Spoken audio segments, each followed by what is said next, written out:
In today's episode, we venture into a forbidden Black Forest adventure that replaced one of the most sorely missed coasters of all time. Welcome to Airtime Traveler.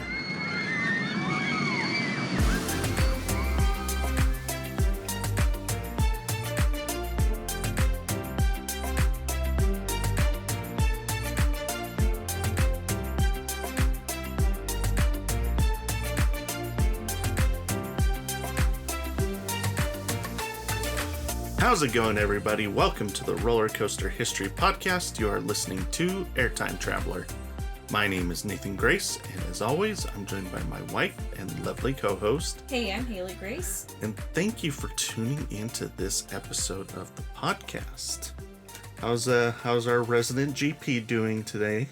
You always ask me that question, and it's always on the days that have just been extra long. Why do we always record on the days that are extra long? I don't know. Or are all the days just extra long when you have true. Young kids? I think that might be it. I don't know though, because today was long because I was at a laundromat all day today doing laundry. So that was why it was so long today. We had been super behind, so today I decided I'm gonna take everything to the laundromat. Just get it all completely done in one swoop and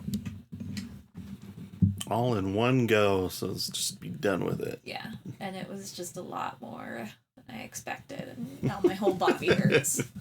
So, because my whole body hurts, I'm like, oh. Especially, I'm gonna feel this tomorrow, I think. For sure. Good times. Yeah. So. But I got a lot done. Yes, so I'm happy with the results, at least. So. I do want to preface this episode by saying if you hear any fireworks going on in the background. Happy Independence Day. This happens every year. Yeah. And you might ask, well, why don't you just not record on the 4th of July? Oh, we're not. We're recording well ahead of time, but our town is full of pyromaniacs. Our city has literally had to write in an ordinance that prevents people from shooting off fireworks before the 1st and after the 7th. Yeah. And I think it's the 9th even this year. I can't remember. It's basically a whole week that insane. People can shoot off fireworks. And they still break the rules. And people still break the rules because for years you'll start hearing them at the end of June and you're like, what are we doing? Yeah.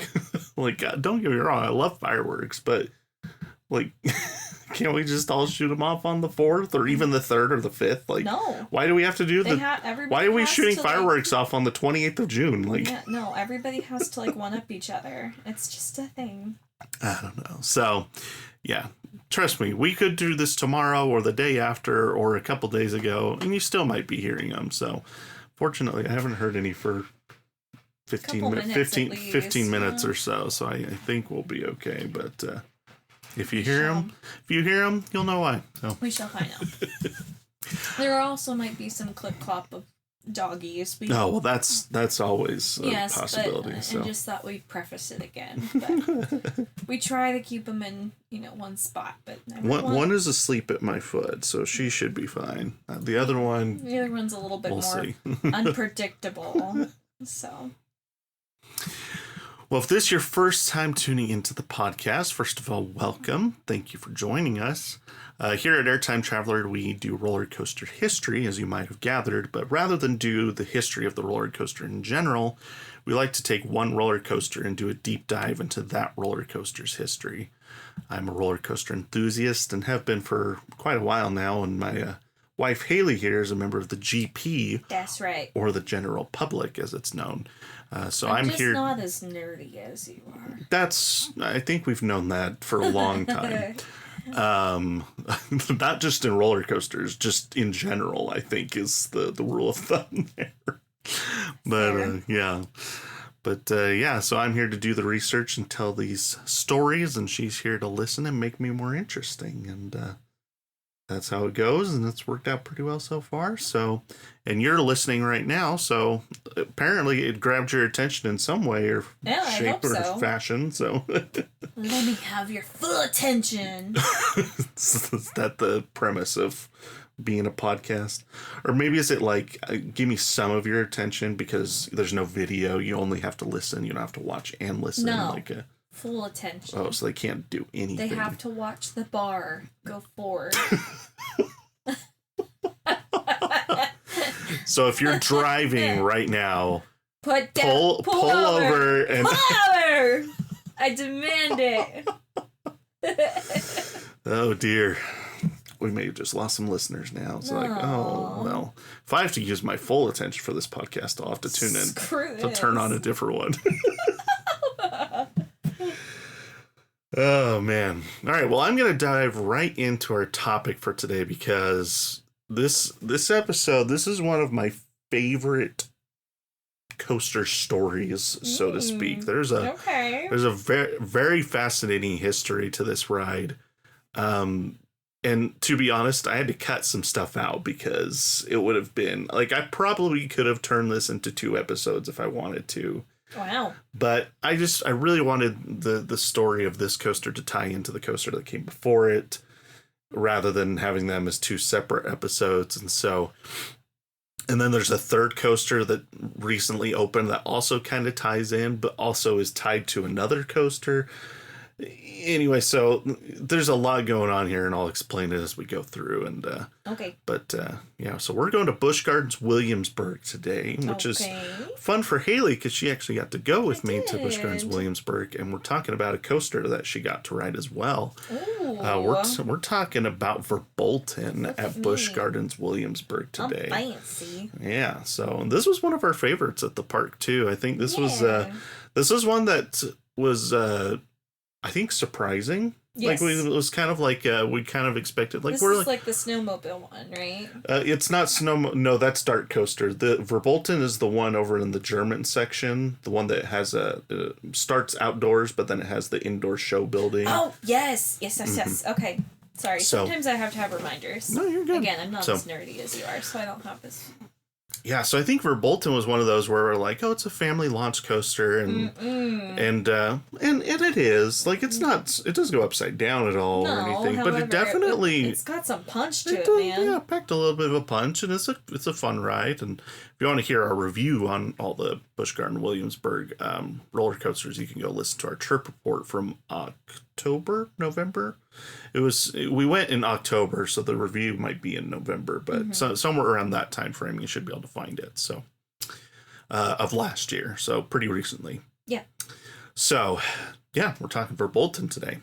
So opened in 2012, cost of $54 million, which is that is a huge price tag for a regional park. Like that's a big ticket, Adam. I was gonna say the biggest dollar numbers I've heard for like regional parks is usually in the 30s. Like Fire in the Hole that opened up, Fire at Silver Dollar City last year was $30 million, I think, which is the most they've ever spent on an attraction. Right. And we're talking nearly double that for Verbolten, which is crazy. So 2,835 feet long. It's 88 feet tall with a top speed of 53 miles per hour. Average 2024 wait time 18 minutes, which kind of surprises me. I would have guessed it was longer than that. But then again, we were there during a really busy time of year, so we were there it's hard to say. We went during Howl-O-Scream. Yes, and that was crazy. It was insane. There were so many people. We had to we got fast passes because we were like, there's no way we're getting on everything. And we wouldn't have. No. Did we get on everything? I got on everything. You passed on some things, but I got on all of the coasters. So it was such a funny trip. We were so nervous because Parker was with us. Our 5-year-old, 4-year-old at the time. Yeah. Mm-hmm. Just so nervous. It's a very funny trip, very funny story. Go listen to our trip report if you want to hear the whole thing. It was a really good trip. It ended up being a really... In short, we thought he would be terrified. And he loved the monsters. He like befriended all the monsters. Yeah, it was really funny. We had a really good time. It was a fun trip. It was a fun trip. I definitely would go back, I think. Yeah, good park. So, in the CoasterBot rankings, Verbolten ranks at number 125 in the country. Ranks below coasters such as Matugani at Lost Island, Cheetah Hunt at Busch Gardens Tampa, and West Coast Racers at Six Flags Magic Mountain. Ranks above coasters such as Icebreaker at SeaWorld Orlando, Big Bear Mountain at Dollywood, and Incredicoaster at Disney's California Adventure. Busch Gardens Williamsburg ranks number 5. I think both of us have it at like 3 or 4. We both rank it a little bit higher than most people do, but yeah, they've got a really good lineup there, so it's hard to compete. Yeah. So it's got Pantheon is at number 1 with Alpengeist at 2, Apollo's Chariot at 3, Griffin at 4. Then Verbolten at 5, followed by Loch Ness Monster, Invader, Tempesto comes in at 8, Dark Coaster at 9, and Grover's Alpine Express comes in at number 10. That is, to be fair, I did not get that credit. It's because Parker wouldn't ride it with you. Nope, he didn't want to do it, and I could have done it by myself, but it's funny that kid loved the monsters but still hated the roller coasters. Yeah, I don't. To each their own. Kids, you never know with kids. It's so true. It's just kind of ironic, I think. Yeah. Review of the name. What do you think of the name of the coaster? I like it. It's not one that you hear. I like that one, like ones that you don't. Oh, yeah. You know what I mean? Like, I like different ones. The name has some meaning, too, that we'll get into later in the episode. I'm sure it does. Yeah, so. Tell me about it. Tell me its story. I will. That's the plan. That's why we're here. Whoa. What? No way. Whoa. I do like the logo too. Like, I think the stylized V in particular is very recognizable and like easy to slap the logo on a shirt or a hat. Like it was a good marketing good marketing tool. Yeah. And it's like they slap that logo on the trains and on the station like that. You know, the stylized V is just all over everywhere. The marketing for the ride. So it was well done. Kudos to marketing. Good job. Review of the paint scheme. I mean, the paint scheme it's pretty bland, but it's done purposefully because it's just gray, but they're supposed to be cars on a road, so I think that was kind of the idea, is that just wanted it to be the color of a road. And then the supports are green to kind of just blend in with the surroundings and just make the actual track look like, you know, a road out in the forest. So I think that was done purposely. So, and then the trains, what do you think about the trains? It's so cute. Back to that again. Yeah, they are. They're very cute. I would drive a car like that. Yeah, you drive a little Verbolten car. Yeah. So. My little cute car. We'll talk more about the trains later too. I will just say, some of the most comfortable trains I've ever... That's true. That was a comfortable ride. Very comfortable I do remember trains, saying that. Yeah. So. Again, it's so cute. Very cute. Very cute coaster. Here's the park's description of the ride. Hang on. Oh, sorry. Put your drink down. Can't be interrupting the description here. So.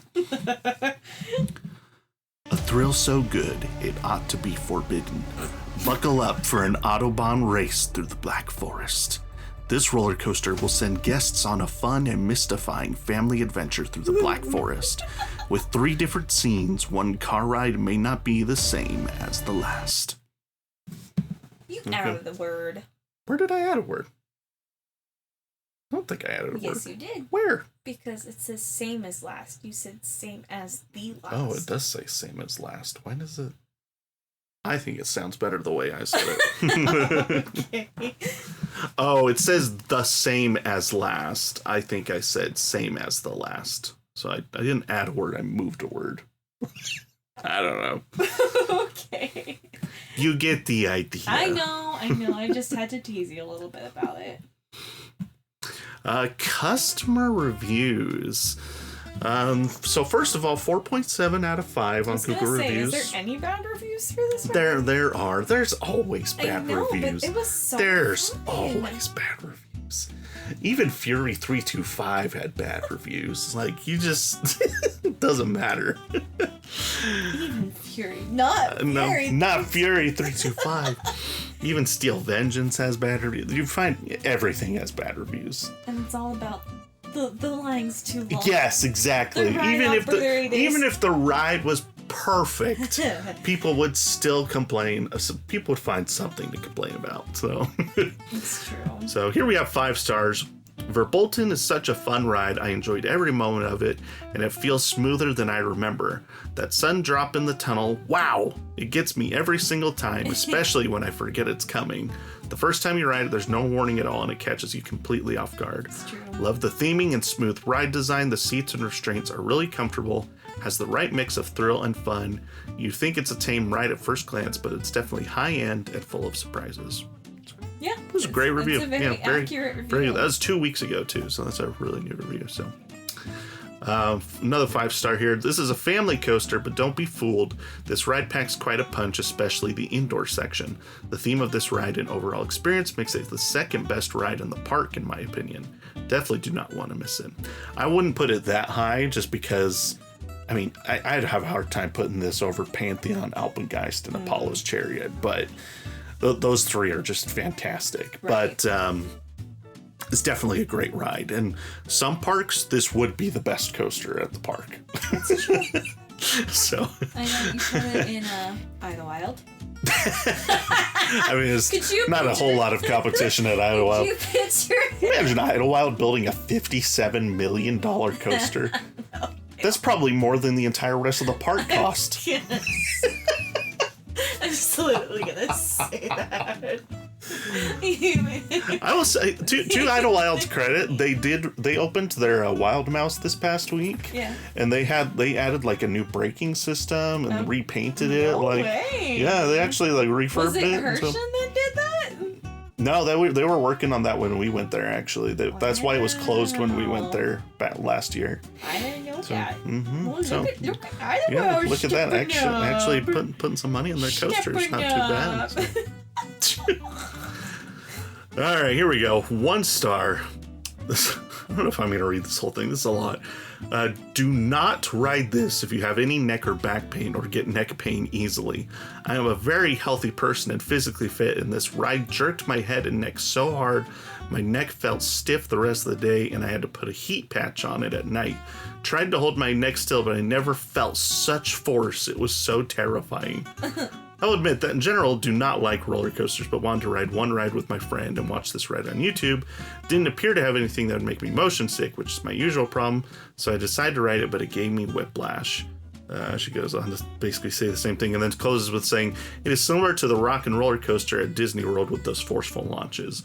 Okay, couple things. First of all, not nearly as intense as rock and roller coaster. Second of all, if you're worried about a ride catching you off guard, don't ride one that goes in the dark, like, because you won't know which way.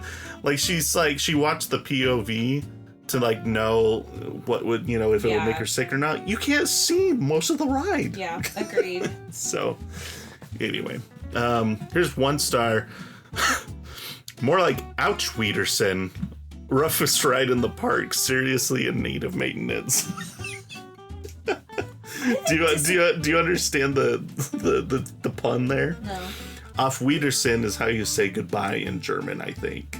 And so he's saying ouch, Wiedersehen. See, I didn't feel like it's definitely not glass smooth. No, but it wasn't that bad. It's definitely a lot smoother than some other. This was smoother. Very true. Okay, I don't know what these were. Here's 1 star. I pooed a little. And then 1 star, I pooed a lot. Ew. I don't understand what's happening here. Let's not. Clearly one of these came before the other, and the other person just decided to make a joke. Honestly, I'm sure both of these better be a joke. So gross. Here's 3 stars. Just okay for me. Small cars, not very fast, more of a family attraction. About a 6.5 out of 10. Yeah, that's the point. It's this is marketed as a family coaster. And they were like, everything better be like. Dude, Grover's Alpine Express better knock my socks off. What's the top one in the park? Everything. Pantheon. Yeah, everything better be Pantheon level or better. Yeah. I'm going home. 1 star. Warning. Oh, I think that's the last one. Warning. I'd rather be waterboarded than ride this thing again. Oh my gosh. The best way I could describe it is rush hour traffic in a Philly cab on meth and acid with no AC. What in the world? No. What is this What review? even is this? Let me read that again. Rush hour traffic in a Philly cab on meth and acid with no AC. What in the world is that? I think someone was on meth when writing this. Like, where did this even come from? I'm so confused. This is what a review, man. That's an interesting one. Mm-hmm. Well, there is our introduction to Verbolten at Busch Gardens Williamsburg. Let's talk about the history. Let's talk about it. Because there's a lot to talk about. Let's talk about it. So let's hop into our time machine and pull down on the lap bar. Keep your hands, arms, feet, and legs inside the time machine at all times. And let's go back to 1984.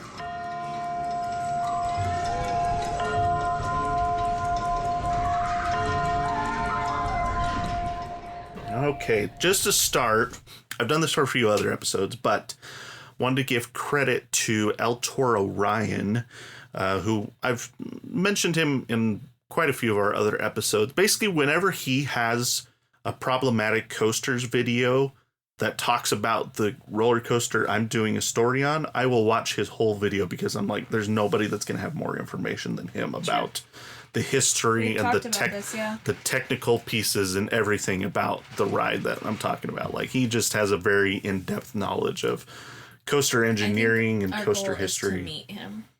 I mean, that would be cool. But just wanted to say that, a lot of, particularly the first half of this episode, a lot comes from his video. And if you want to see even more information, you can go and watch his video. It's El Toro Ryan. El Toro Ryan. There you go. All right, Ryan. Let's be friends. 1984, Busch Gardens Williamsburg opens Big Bad Wolf, a 48 mile per hour aerodynamic suspended coaster. So this is same model as the Bat at Kings Island and Iron Dragon at Cedar Point. I think those are the 2 suspended coasters we've done to this point. So at the time, this was the 3rd suspended coaster manufactured by Aerodynamics. The first being the original Bat at Kings Island, not the one that's there now, but the first one. Mm-hmm. That's a story for another day. Which only operated for a couple of years before being shut down because of mechanical issues. Because of this, Aero reworked the suspended coaster design, including bank turns, despite the car's ability to sway, and spacing the cross ties closer together to improve the track's strength and integrity. Anyway, so, after they made these changes to the suspended coaster, they would start building them again in 1984, starting with Accelerate, which would open at Six Flags Astro World in May of 1984, followed by Big Bad Wolf in July of 1984. Now, prior to opening Big Bad Wolf, Busch Gardens Williamsburg had hired Schwarzkopf to build a brand new $3.5 million suspended coaster that they were working on. Schwarzkopf had not built any of these. This was like a brand new model that they wanted to do. So this is like a model of the coaster that Schwarzkopf wanted to do.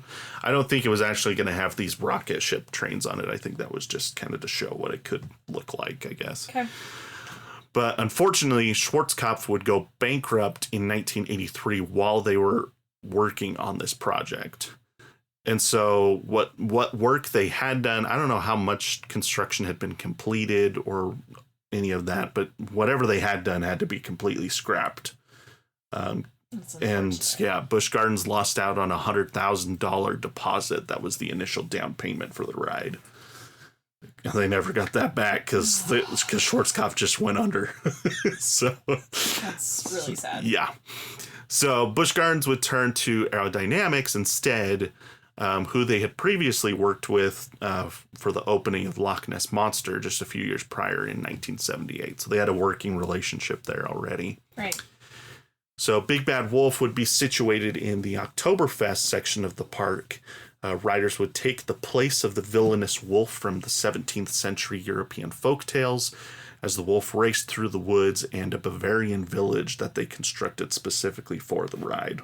So we'll look at that in a bit, but they actually like built like really cool showpieces for the ride and everything. Cool. Yeah. So now, while the coaster wasn't officially announced until March of 1984, which was kind of common back then, like nowadays they announce coasters like 6 months to a year ahead of time.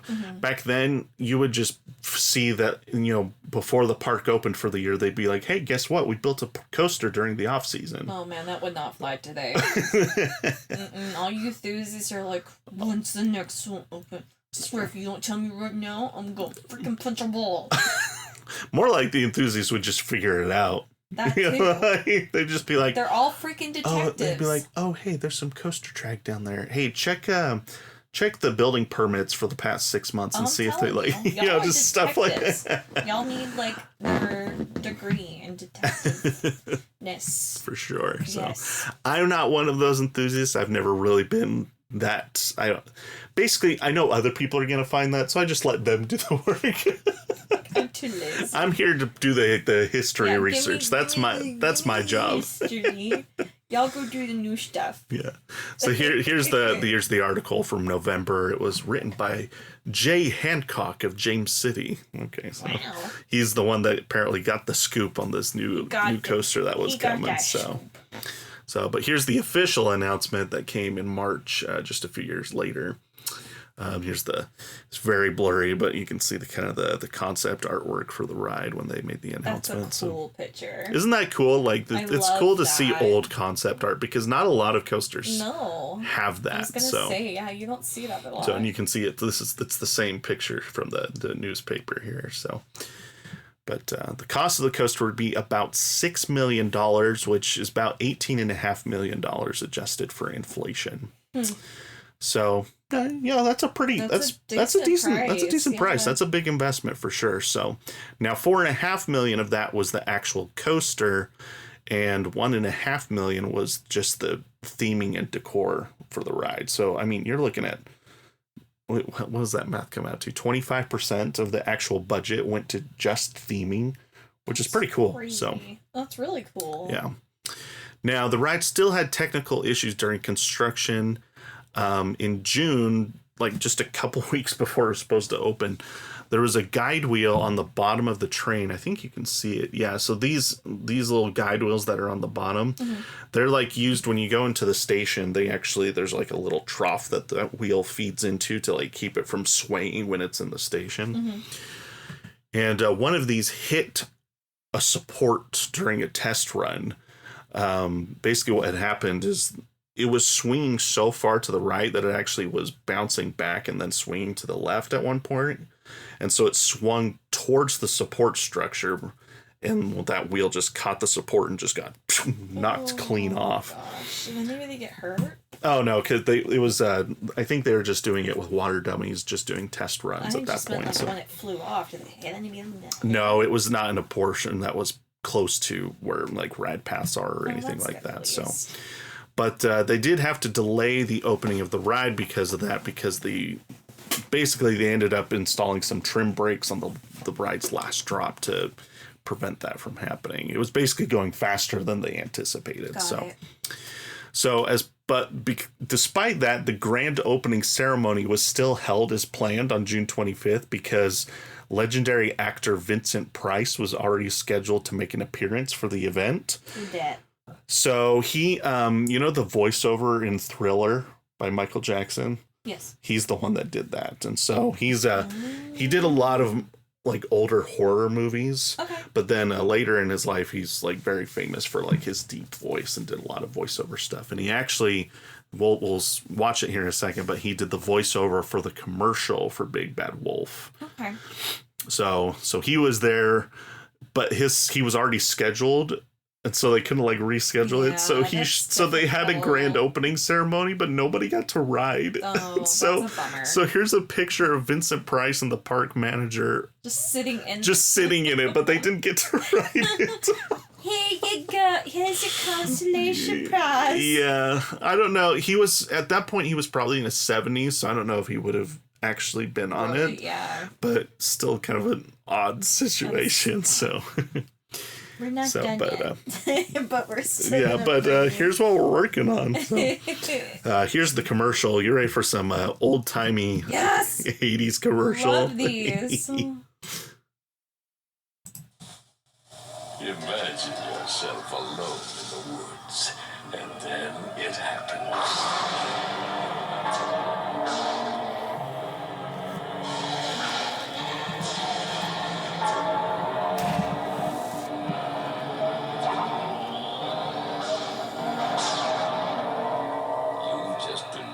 By the wolf, the big bad wolf. The new ride coming to life at Busch Gardens.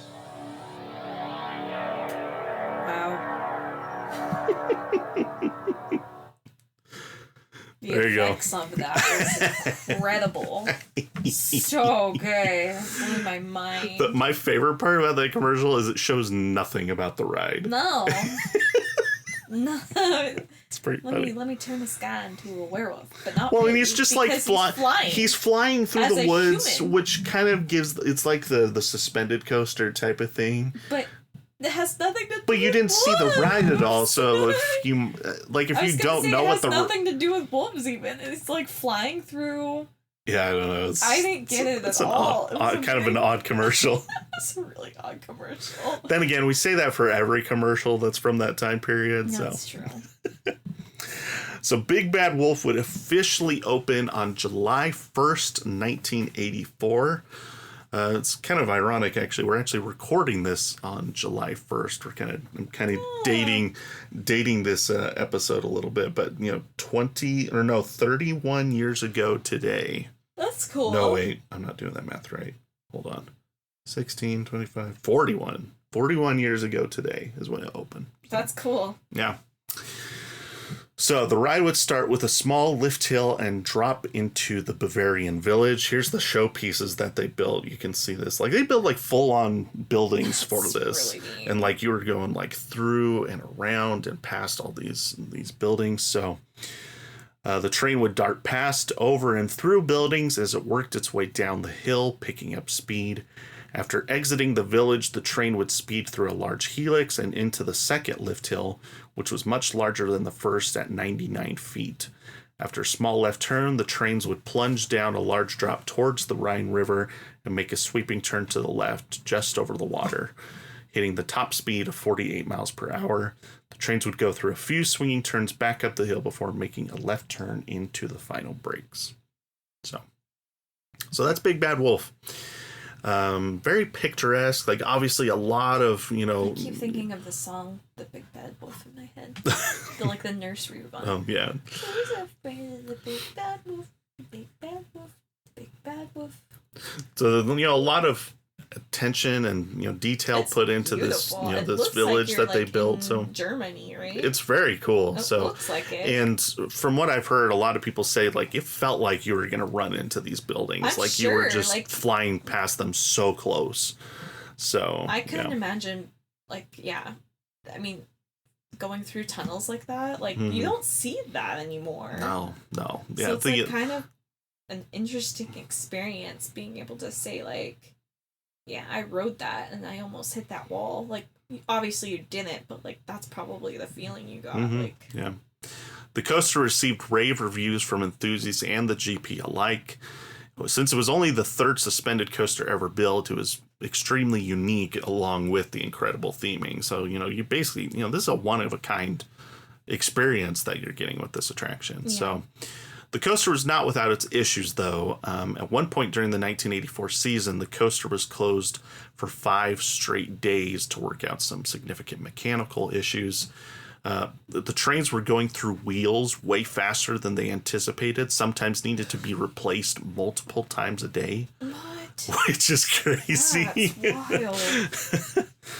Now, because the chain lift is above riders' heads instead of below, now, granted, like, keep in mind, this is before B&M's inverted coasters even became a thing. So this is like the first, let's say this is probably the third. Yeah, there may have been some others that are not as popular, but this is one of the very first coasters to hang underneath the track.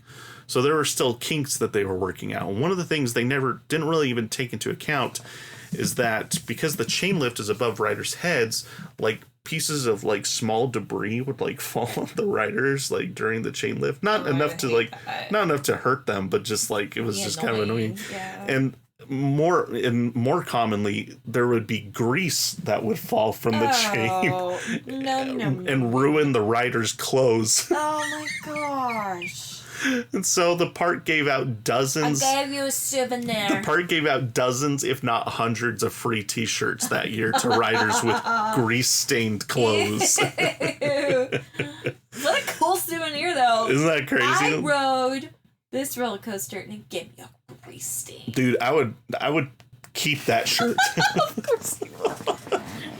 Not even a doubt. Yeah. Nowadays, coasters with chain lifts overhead have a catch system on the trains that will catch falling debris or grease from them. You're begging for it. You're like, come on. It won't happen. It won't happen. So they actually installed, these canvas bags right here that you see on the train were eventually installed to catch debris from the chain lift. So the bags had to be checked by ride ops every couple of rides or so to make sure nothing had fallen in, because branches and leaves would also get caught in there. Yeah. Now, there's a really famous story from Big Bad Wolf that one time a train had left the station, and there's kind of like this slow meandering section before you get to the first lift hill. Yeah. And in this canvas right in the front, there was a snake that stuck its head out. I'm not usually like that, but like seriously.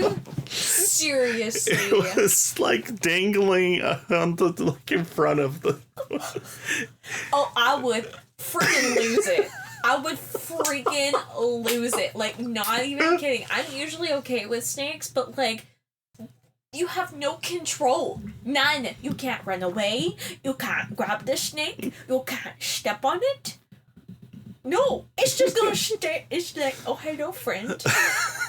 Fortunately, my name is Snake, and I'm here to greet you on your ride here today. Fortunately, it never fell, but it did hang there for the rest of the ride. And now we will be taking a left turn and a right turn. I'm just imagining the snake just kind of flopping in the wind. See, I'm over here like thinking it's narrating the entire time, and you're over here like. Well, if the ride's going 48 miles an hour, the snake has to be like, flopping around in the wind. Like, that is so crazy. Someone been like hit in the face with the snake. Oh man, that is so crazy. Can you imagine? Like, if you're in the front seat, it's literally like hanging over you. If it falls, it's gonna land in your lap. Like. How terrifying. Your dad would have a conniption. Man, that's... Could you imagine your dad? That is terrifying, man. Yeah, because you're not a snake person. Not as bad as my dad, but I'm not crazy about him either, so... Yeah, that's... Was it a venomous snake? I didn't see that it was. I mean, more than likely it wasn't. I feel like it wouldn't be. More than likely it wasn't, but... I mean... Yeah, when they pulled into the station, they had to call mechanical crews to come and retrieve the snake. Could you imagine making that phone call? What is... Hey, there's a snake on Big Bad Wolf. Not by Big Bad Wolf. No, on Big Bad Wolf. On it. That's better than... Is that better than the duck that rode Millennium Force? That's better than the duck. That's better than the duck. What's with animals? Funny. Animals are just like, I need a joyride. So, I need some thrill in my life. Good times. Now, Big Bad Wolf was really popular with families, actually, because it had a low height requirement. It was only 42 inches, which is crazy because That's that means insane. Parker could yeah. write it. I can't imagine him writing this, you can't imagine anything with that's true. Parker. It's not really so. It actually ended up being a sore spot for the park because the Wild Mouse coaster, which was in the same section of the park, had a 48-inch requirement. Oh, that's weird. So you would be able to get your 5-year-old on Big Bad Wolf, and then you'd go over to Wild Mouse, and they're not tall enough. You're like, what is this? Like, this is garbage. So parents would be upset that their kids could ride the big coaster, but not the little coaster. Yeah, that's weird. So eventually they sent Wild Mouse to Busch Gardens, Tampa, because that was becoming an issue. So, and nowadays that's where Dart Coaster sits, is where that Wild Mouse coaster used to be once upon a time. So the track was taking a beating as well. While most of the track was fine, the track following the last drop over the river needed to be inspected daily because of the high intensity being put on it. Wow. So, and it was constantly being re-welded. Park engineers developed an inspection car that could be ridden on the track to help with these inspections because it was over the water. Like, that'd be, a pain to take a boat out on the water to go inspect the coaster. Like, it's just a pain. So, So early on in the coaster's life, all of that track plus a couple other sections were replaced with track that had a 53% thicker steel than the original track. And also, there was kind of a change during this time frame where all of the coaster track each piece used to be welded together. Nowadays, most track is bolted together rather than welded, just because, it's faster. It's faster, and there's less chance of a bolt or lots of bolts failing than a weld failing. So it's just kind of, the natural progression of coaster construction. So yeah, makes sense. So now we fast forward to 2009. So at this point, the coaster was celebrating its 25th anniversary. So that was a big deal. In fact, I think, do I have a... Yeah, here we go. There's a sign here that they had, around that section of the park celebrating the ride's 25th anniversary. And despite its age, the coaster had continued to be one of the park's most popular attractions, mostly because of it was really good for families. It's a good introduction, coaster, to kind of get your kids from the smaller coasters up to the big coasters, a good stepping stone. And enthusiasts really enjoyed it too. I mean, it ranked at number 9 in the very first Golden Ticket Awards in 1998, which would have been, 14 years after it opened. So 14 years old, and it was ranked the number 9th steel coaster in the world, which is pretty crazy for, a coaster that really wasn't that big, but the theming mixed with the setting and, the story, it was very well loved by enthusiasts, and remained in the top 50 in the Golden Ticket Awards up until where we are in 2009 now. So then, seemingly out of nowhere, on July 24th, 2009, shortly after the coaster's 25th anniversary, 3 weeks prior, Busch Gardens Williamsburg announced that Big Bad Wolf would be closing for good in September of that year. Just 6 weeks later. What a weird thing to do. Yeah. To this day, Big Bad Wolf is considered one of, if not the most sorely missed defunct coaster of all time. Like, if you ever pull up a YouTube video of 10 most missed coasters, Big Bad Wolf will always show up at the top of the list. Its closure is still surrounded in a lot of controversy. The park, so here's the announcement here. So we hate to see the Big Bad Wolf go. This is from the general manager. We realize the Big Bad Wolf is a guest favorite. We're making the announcement now so coaster fans can ride one last time before it closes after Labor Day. While it remains a safe attraction, it has simply reached the end of its service life. So that was their reasoning, and maintenance costs for the coaster surely had increased over time. That's normal, right? The older a coaster gets, the more it takes to upkeep it. And aerodynamics had also gone bankrupt in the early 2000s. So there's some people that claim that getting parts would have been more expensive, but S&S bought all of Aerodynamics assets when they went bankrupt and stuff, and they still supply parts for all of Aerodynamics rides to this day. Right. So, if you have an Aerodynamics ride, you can still get parts for it from S&S. That's, not an issue. Now, yes, it still becomes expensive just because, it goes through wear and tear. And eventually at some point you either have to replace all the track or just say goodbye to the ride. But usually that doesn't happen at 25 years old. I mean, Loch Ness Monster opened 6 years earlier than Big Bad Wolf did. And they didn't replace the track on Loch Ness Monster until just last year. So it operated for, I think, 50 years or just under 50 years before they needed to replace it. Let's see, it would open in 78, 22. So it hasn't quite gotten to 50 years yet. I'm doing math. I'm trying. Thanks for not asking me to do math. It turns 50 in 2028. So it was like 45 years old when they, finally had to replace the track on Loch Ness Monster. So now granted, this is a different model, so who knows if it needed more work, but... So what does this have to do with Verbolten? Oh, we'll get there. You're taking too long. What do you mean I'm taking too long? We're only 45 minutes in the episode. I'm an impatient person. I need to know. There's also rumors that the park had originally planned to completely revamp Big Bad Wolf and replace the track, update the brake system, computer system, all the things. But ultimately that wasn't what happened. Now, El Toro Ryan's video is specifically about Big Bad Wolf. It doesn't really touch on the rest of what we're talking about today. So at the end of his video, he feels that the main catalyst for why Big Bad Wolf closed was actually because Anheuser-Busch was bought by another company in 2008. And so this company was called InBev. And when InBev bought Anheuser-Busch, they were not interested in operating amusement parks anymore. So at that point, Anheuser-Busch began looking to sell off the Busch Gardens parks, and they also own the SeaWorld parks at this point. And so there were some changes that happened after this, purchase happened in 2008. The parks had some managerial changes and some other things that happened.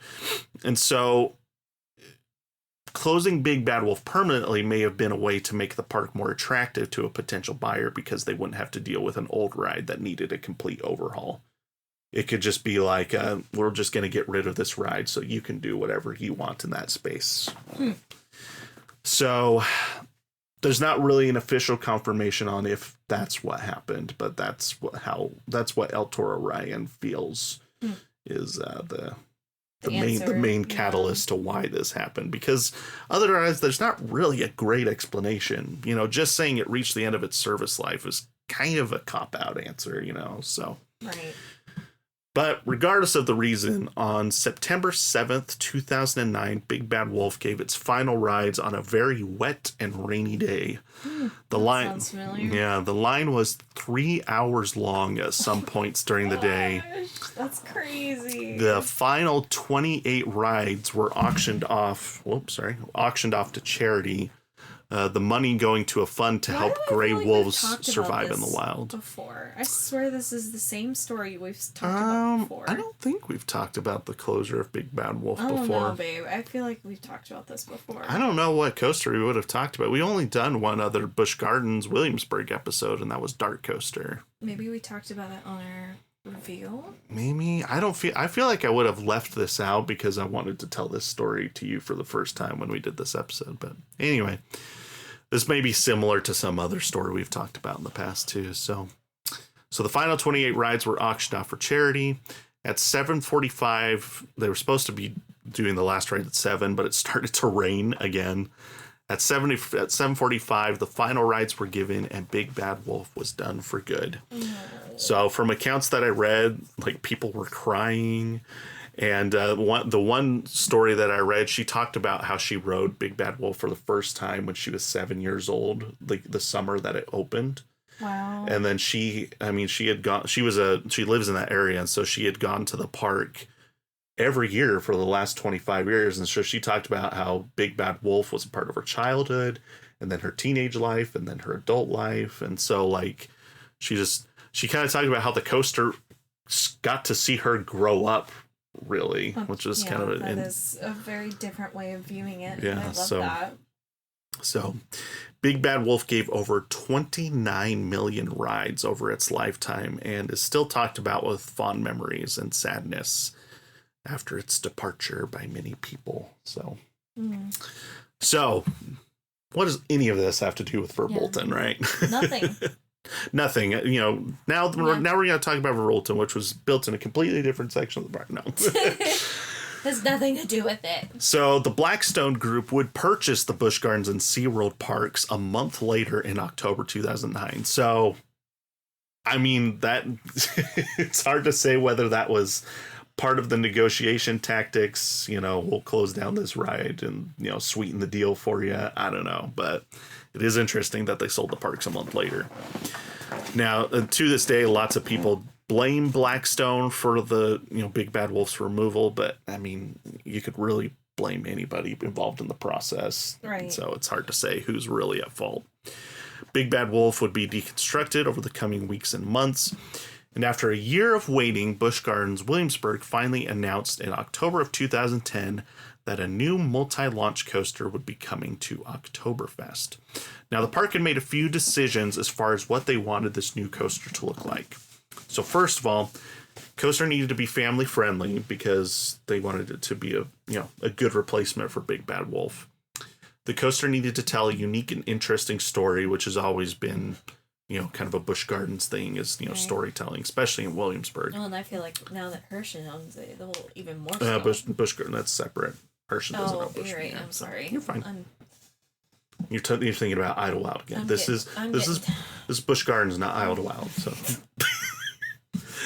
Now, because the coaster was located in an area of the park that was apparently marked by the state as an RPA, which is a resource protection area. For what? Monkeys? It's the snakes! It's the snakes! It's the snakes! One escaped and he was like, let's go on a joyride!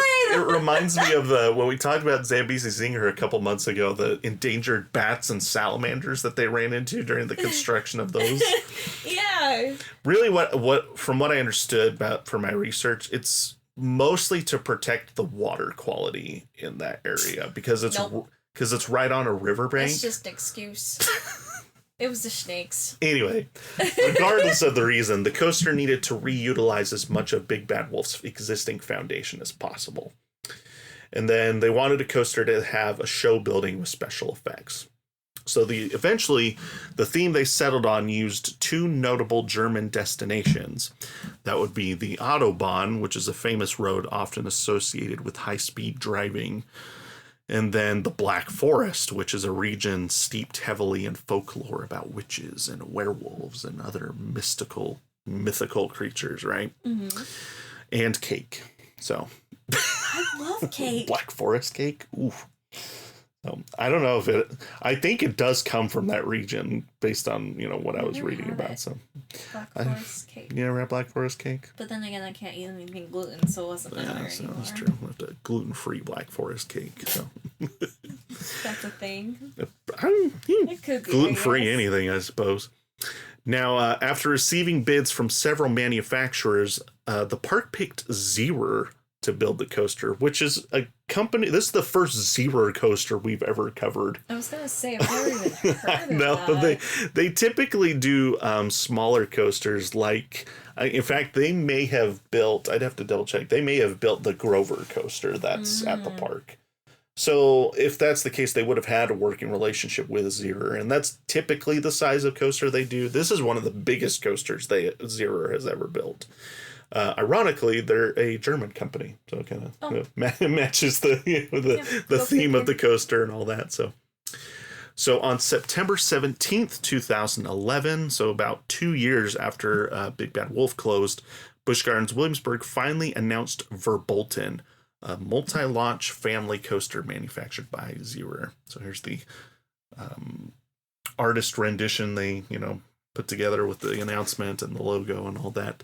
The tagline, "Brave the Black Forest." So Cute. Yeah, cute. At a cost of $54 million, it would be one of the most expensive coasters ever built at a regional amusement park, and still is to this day. So here's the name. Here's, what I told you we'd talk about, right? Okay. The name is a play on the German word verboten, which means forbidden. So they, through the L in there, Verbolten with, the lightning bolt motif, and you have your name. So there you go. Very it's kind of fancy. Fun little name there. I think it's really clever to, use you're like, this is a German themed coaster, so use a German word and then kind of, play on it. Yeah. Play on words there. So clever name. I like it. Now, the story of the ride is that the Q is a motor tours agency owned and operated by brother and sister Goethe and Gunther Schwarzwald. Oh. And they are excited for you to take your tour, but to warn you not to go into the Black Forest. Now, I've heard that sometimes they have, as you can see in this picture, they have live actors to play the part of Goethe and Gunther, but I think that was more so in the early days of the ride. I don't think they do that as much nowadays. So I do have an announcement video for Verbolten. I don't think this one is going to be as cheesy as the Big Bad Wolf one, unfortunately. Bummer. So, but you can still watch this one.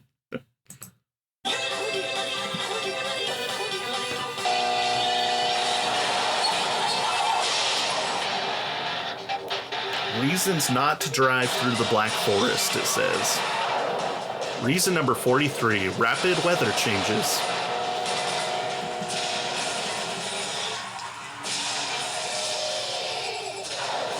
Gnomes? Okay. Reason number 79, sudden changes to road surfaces.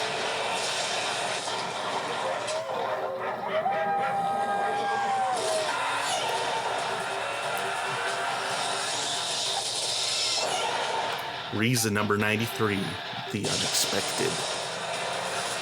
Spooky.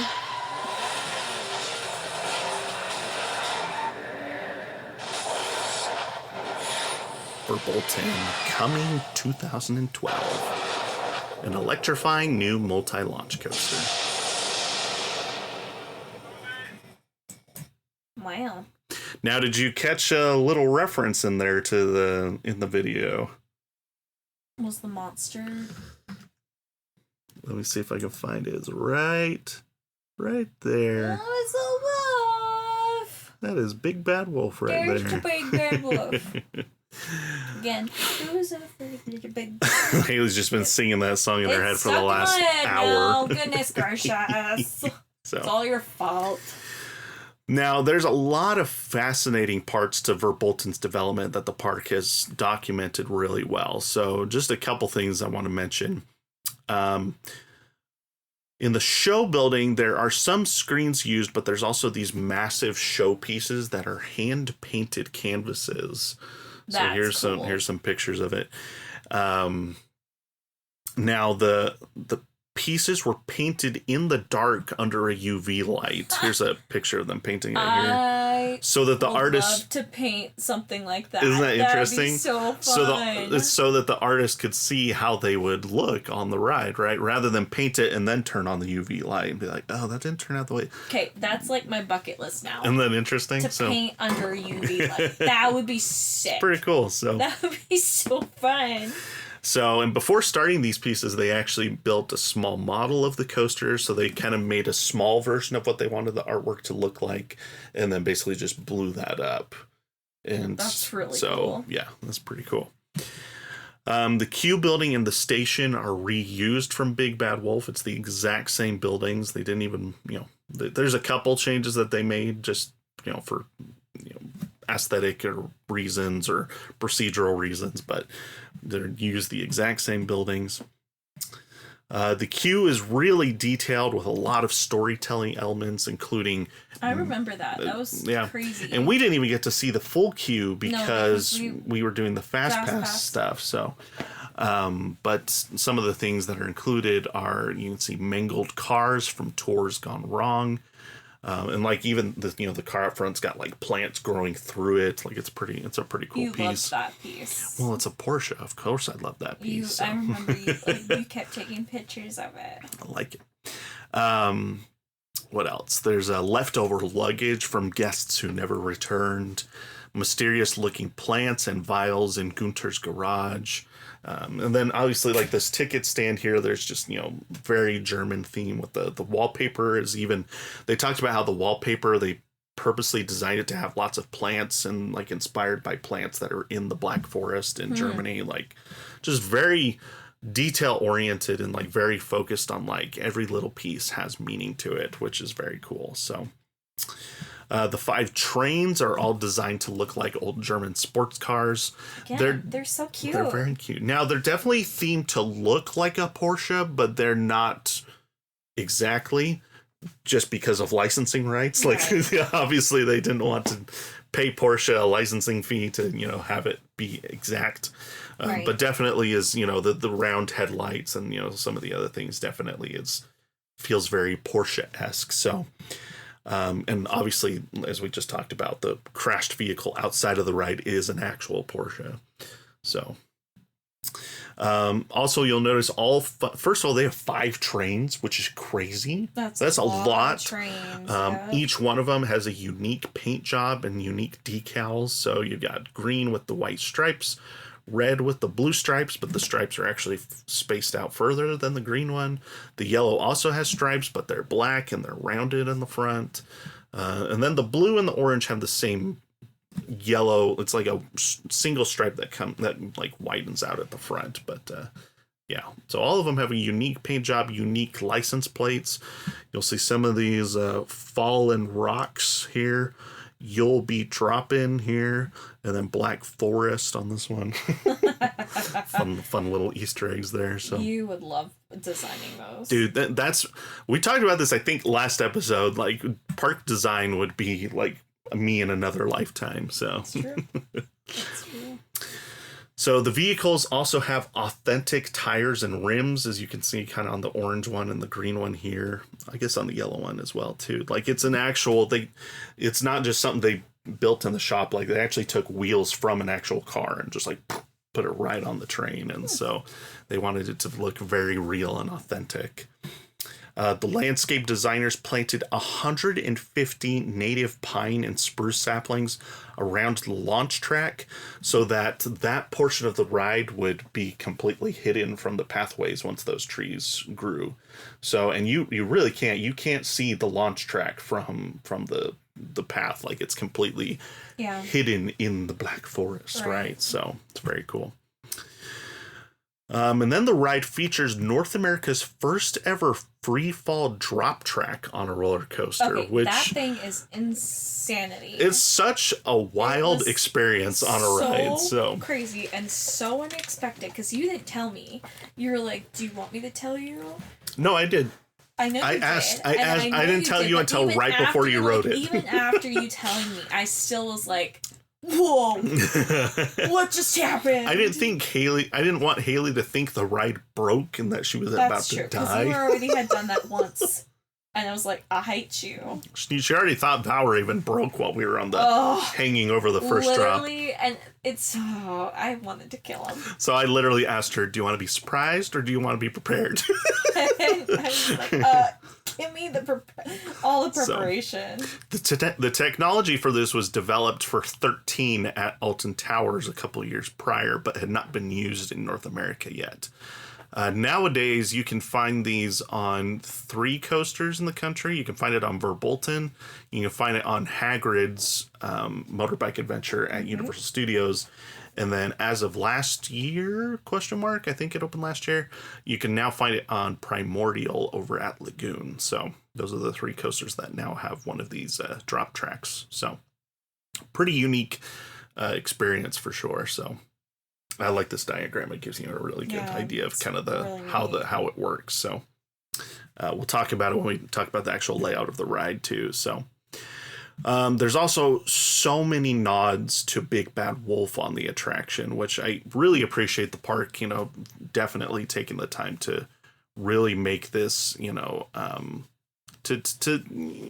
give their respects to the original attraction that used to be there. So there's missing tourist posters that are dated September 7th, 2009, the closing date of Big Bad Wolf.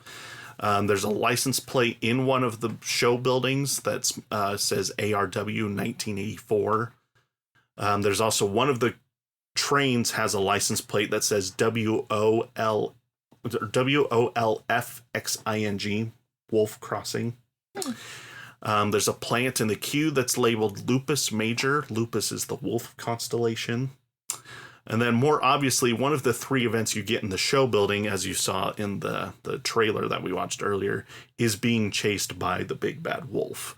The others being a lightning storm and the spirit of the forest. So that's weird. That's a little freaky. And then lastly, the most obvious is Verbolten takes the same dive towards the Rhine River as Big Bad Wolf did, even utilizing the exact same footers.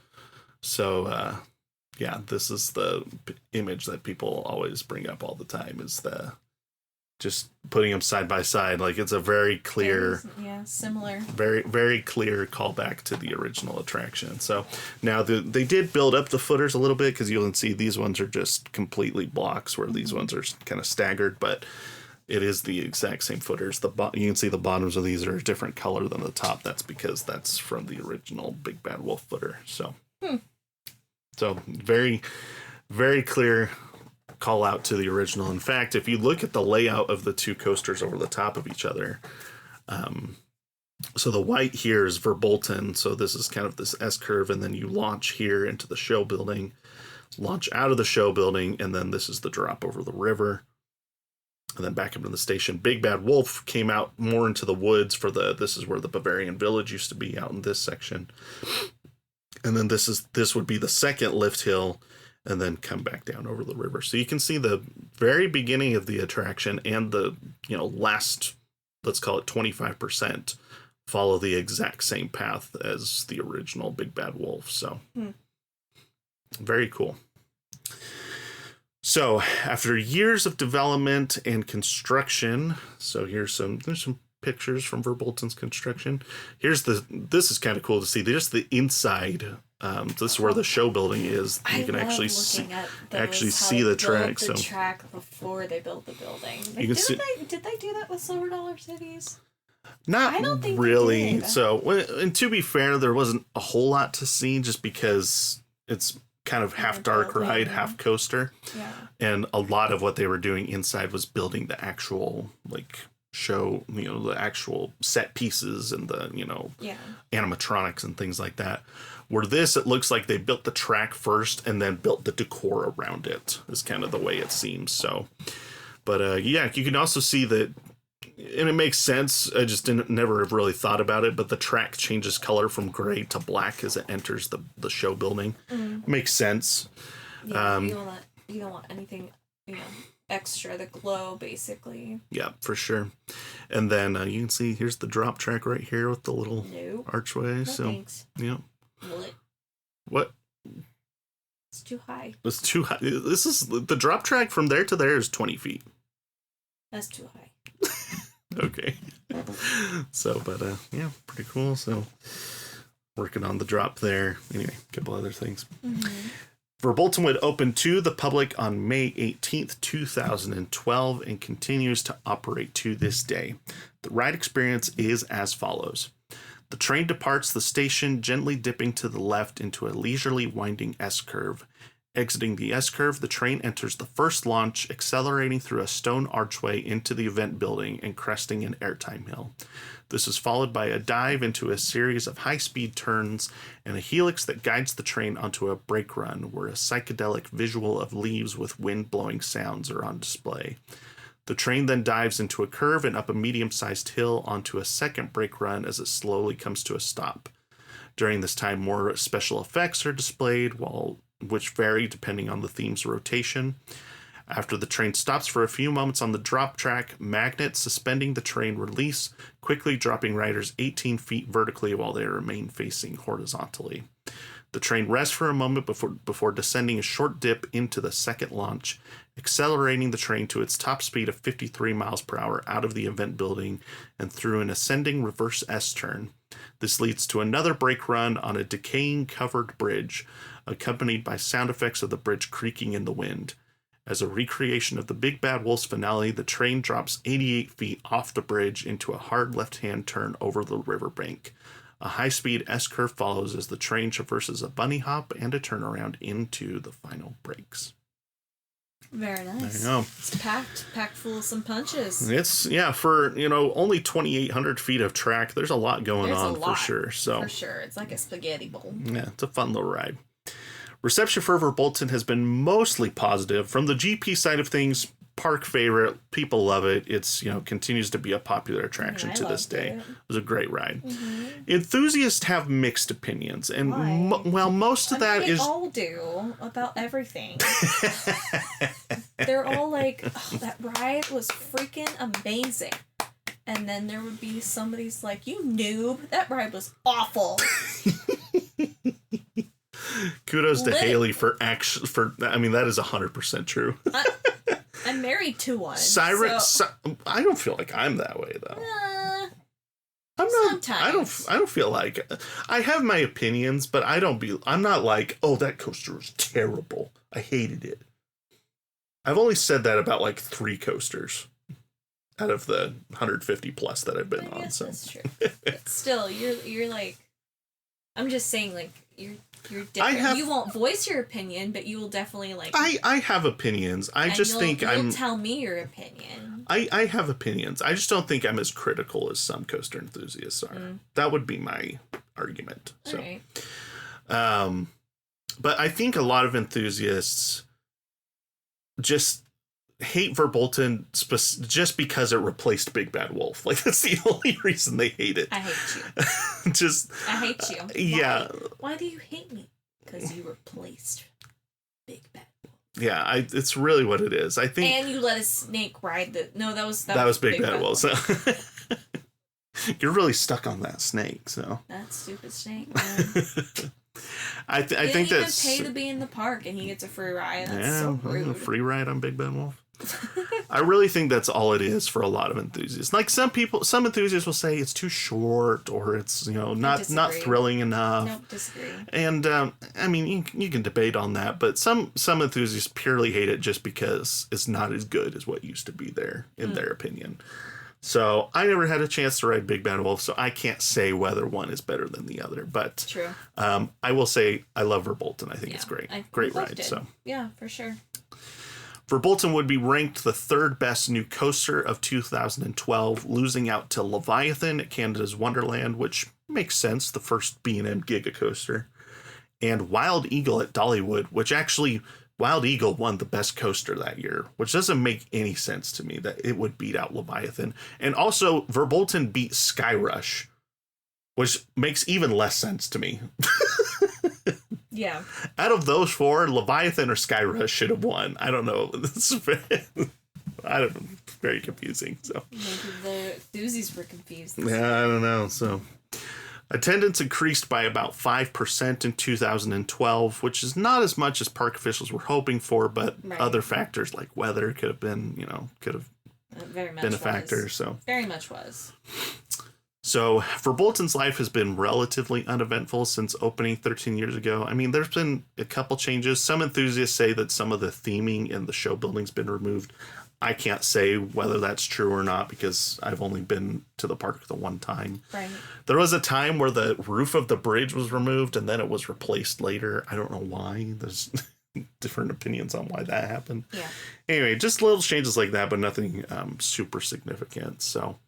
Now, one other part of the story I'll mention just in closing is this is something we'll discuss in depth in another episode. I mentioned that there's a 3rd coaster that kind of is part of this story as well, but also is part of another coaster's story. Just save it for a rainy day. I'm going to save it for another episode, but I just want to briefly touch on it. Okay. Now, earlier this year, Busch Gardens Williamsburg opened the Big Bad Wolf, The Wolf's Revenge, which is a B&M family invert coaster that opened in the Oktoberfest section of the park.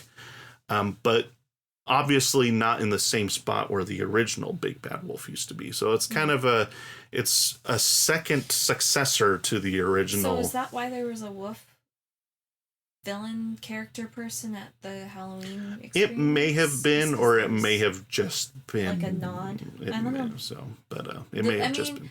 The way that he dressed, it was definitely intentional that he was a wolf with Little Red Riding Hood.